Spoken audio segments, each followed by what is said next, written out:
Hello everyone, welcome back. 2024 में election होने वाले हैं। उसके पहले ही इलेक्शन कमीशन ऑफ इंडिया ये चाहते हैं कि लोग ज्यादा से ज्यादा वोट करें। अगर डेटा के अनुसार माने हम लोग तो 2009 में 58% लोगों ने ही वोट किया था। वहीं पे 2014 में 66.4 लोगों ने ही वोट किया और 2019 में 67.6 लोगों ने ही वोट किया। और 2024 में ठीक इलेक्शन कमीशन ऑफ इंडिया ये चाहते हैं कि लोग सबसे ज्यादा से ज्यादा वोट करें। इसीलिए ये अनुमान लगाया जाए कि ये जो 70% का जो क्राइटेरिया रखा हुआ है 2024 में, तो इसको क्रॉस कर जाए कि सबसे ज्यादा लोग वोट करने आए। ठीक, और इसके तहत कुछ फैसले लिए गए, कुछ अहम निर्णय लिए गए, जिसके तहत सबसे पहले क्या होगा, वोटर का रजिस्ट्रेशन कराया जाएगा।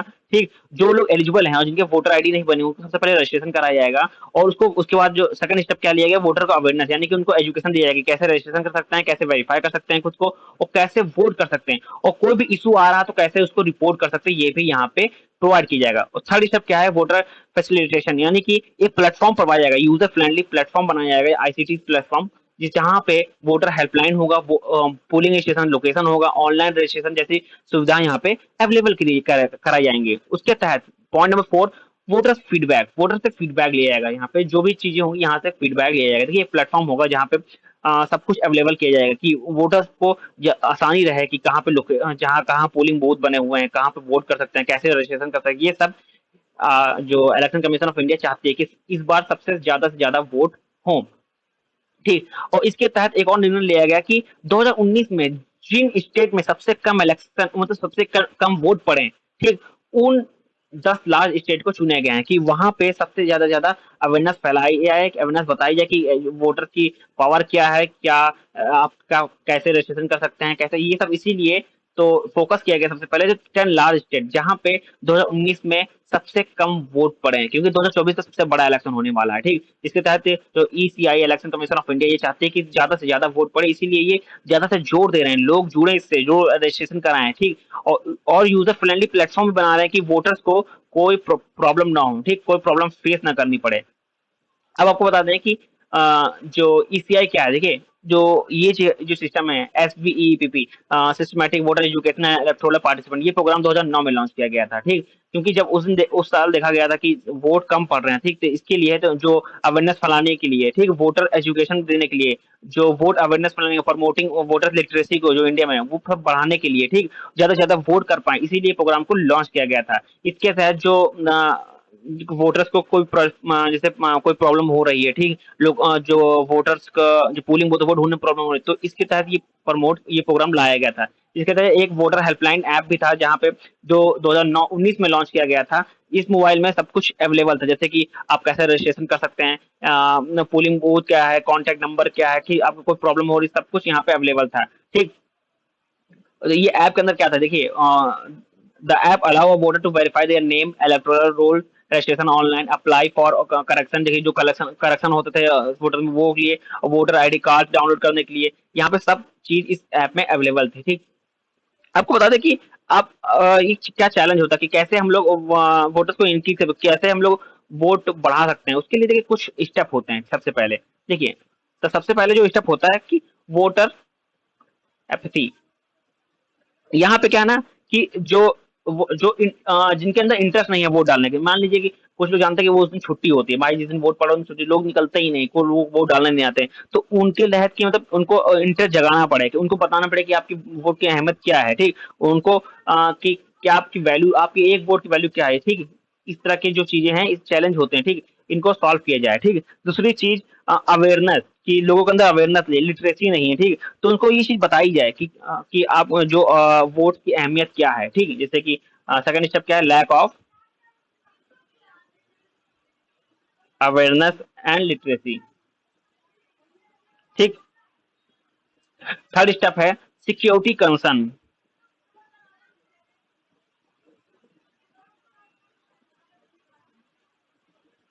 देखिए सिक्योरिटी कंसर्न क्या मतलब क्या, देखिए भाई कुछ एरिया में ऐसी जगह जहाँ वोट पड़ता है जहाँ पे भाई सिक्योरिटी कंसर्न जो खड़ा हो, जैसे रिलीजन हो गया, जैसे कैसी कैसी वायलेंस क्रिएट होती है, जैसे रिलीजन हो गया, डिस्करेज हो गया, वायलेंट टर्नआउट हो गए हैं जिसके, और वोटर सस्पेंशन हो गया। ठीक, इस तरह की जो सिक्योरिटी कंसर्न है इसको सॉल्व किया जाए। इसीलिए इसके अगर इसको सॉल्व करेंगे तो तो वोटर ज्यादा से ज्यादा वोट डालने आएंगे। फोर्थ स्टेप क्या हो गया कि जो टेक्नोलॉजिकल चैलेंज है, जैसे कि अगर टेक्नोलॉजी से लेकर वोटर रजिस्ट्रेशन कैसे बनेगा, ठीक, प्रोसेस कैसे होगा, कैसे रजिस्ट्रेशन किया जाए, उस प्रॉब्लम को सॉल्व किया जाएगा, तभी तो वोटर ज्यादा से ज्यादा आ पाएंगे। फोर्थ क्या हो गया, टेक्नोलॉजिकल चैलेंज। ठीक। फिफ्थ हो गया political parties and candidate.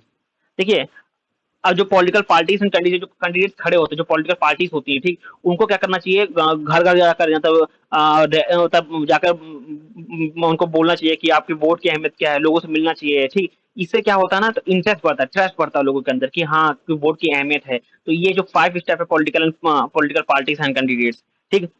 Fifth और सिक्स स्टेप है वोटर आइडेंटिफिकेशन।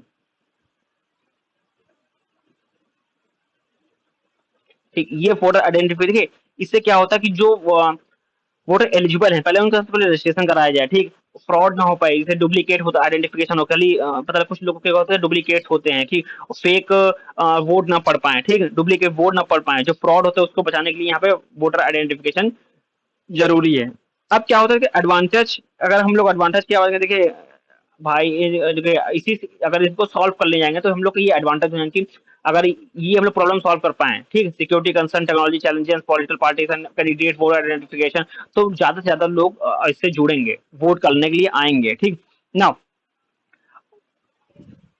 और कैसे, किस वे में हम लोग इन इंडिया में कि वोट्स बढ़ा पाएंगे, सबसे पहले क्या है, वोट्स कैसे बढ़ पाएंगे, सबसे पहले क्या है, वोटर एजुकेशन। सबसे स्टेप है वोटर एजुकेशन। देखो, वोटर को एजुकेट करना पड़ेगा कि आपकी जो वोटर, जो आपका जो वोट है, वो बहुत अहमियत है, उसके लिए क्या कर सकते हैं, आप ऐड लगा सकते हैं। ठीक। आप मीडियम बात कर सकते हैं। ठीक। आप जो जो कैंडिडेट खड़े हुए हैं, वो घर घर जाकर यहाँ पे अपना मतलब बता सकते हैं कि आप वोट आकर डालिए। ठीक।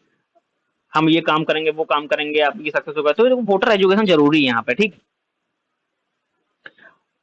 तो सेकंड स्टेप क्या होगा, रिवीजन ऑफ इलेक्टोरल रूल्स। देखिए यहाँ पे क्या है ना कि देखिए कुछ लोग क्या होता था, अभी आपको 2019 में क्या हुआ था कि लोगों, मान लीजिए कि जो डेटा है, जैसे जो लोग खत्म हो चुके हैं, जो जिनकी डेथ हो चुकी है, उनका डेटा भी है कि वो भी, उनको उनको मृत्यु वहीं घोषित किया गया, उनका भी डेटा आ रहा है। ठीक। और जो लोग जिंदा है उनका डेटा ही नहीं है, उनके लिए उनका इलेक्शन, मतलब उनका नाम ही नहीं आ रहा है, मतलब उसमें कैंडिडेट जो लिस्ट आती है, ठीक, उसमें उनका नाम ही नहीं है, उनका नाम ही कट गया। ठीक। जो मर चुके हैं उनका नाम है, और जो जिंदा है उनका नाम ही नहीं है, ऐसा कुछ हो रहा था। कोई ये चीज इसमें चैलेंज आ जाती है। ठीक। इनको सॉल्व करना चाहिए सबसे पहले। थर्ड स्टेप क्या है कि वन नेशन वन इलेक्शन। ठीक। वन नेशन वन इलेक्शन, जिसके तहत क्या होगा कि लोग ज्यादा से ज्यादा क्या कर पाएंगे, वोट कर पाएंगे। और कैंपेन क्वालिटी क्या होगी, देखिए इसकी क्वालिटी की वजह से, देखिए अब यहाँ पे क्या होगा कि जो मोटिवेटेड वोटर्स होते हैं, ठीक, जो डिबेट्स में इंक्लूड होना चाहिए। ठीक। They can include debates, town hall. ठीक। जो इश्यूज होते हैं उनको डिस्कस करना चाहिए यहाँ पे। ठीक। जो प्रॉब्लम्स आ रही है उनको डिस्कस करना चाहिए। फिफ्थ स्टेप क्या है, यूथ इंगेजमेंट।